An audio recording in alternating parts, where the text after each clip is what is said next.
Johnny says, hi, Drew. What do you see as the more realistic or effective way to bring about a conservative resurgence in the entertainment industry, from the inside out or the ground up? I think it's got to be, if from the ground up, what you mean is, do we build our own structures? Yes, I think that is what we need.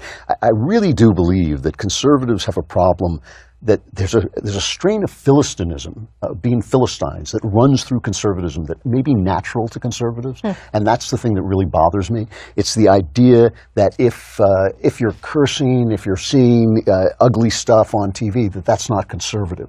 But I always point out that the guys who built this country were reading Greek tragedies, they were reading Shakespeare, they were reading stuff that was full of sex, full of violence, full of drama. And the people who built this country, who went to war in World War II and built this country's greatest moment in the 50s, they didn't grow up watching Doris Day films. It was the 60s generation that grew up watching Doris Day films. And then when they found out the world wasn't like that, they became snowflakes and they went nuts, The realism in art, true drama, true human relations, trains people to conservatism, because what conservatism is it's having ideals without being idealistic. It's knowing what you want, but realizing that people are screwed up, people are greedy, they're power hungry, they lie, they cheat, they do all those things. So you don't give them power. You spread the power around. What the socialists do, of course, is they say, oh, if all the power's in the government, everything will be fair. Of course. Everything will be fair. Yeah.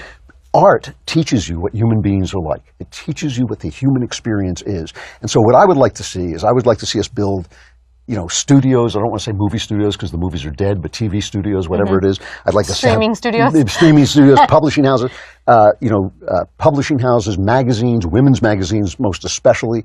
And then what we have to do is we also have to build an infrastructure to review films and award films, not just films, but art, but to review art and award art and teach the public what art looks like, so that instead of having what we have now, which is political writers who go to the movies and think they know something about movies, they should have dedicated reviewers. Instead of having think tanks that are about everything, they're about legislation, they're about the courts, they're about Congress, they're about theory and economic theory. We have no think tanks about the arts. That was what Breitbart, almost the last conversation I had with Breitbart, he wanted to start a think tank that was for the arts. And I think those are the things we need. We need an infrastructure, and we need systems for creating things.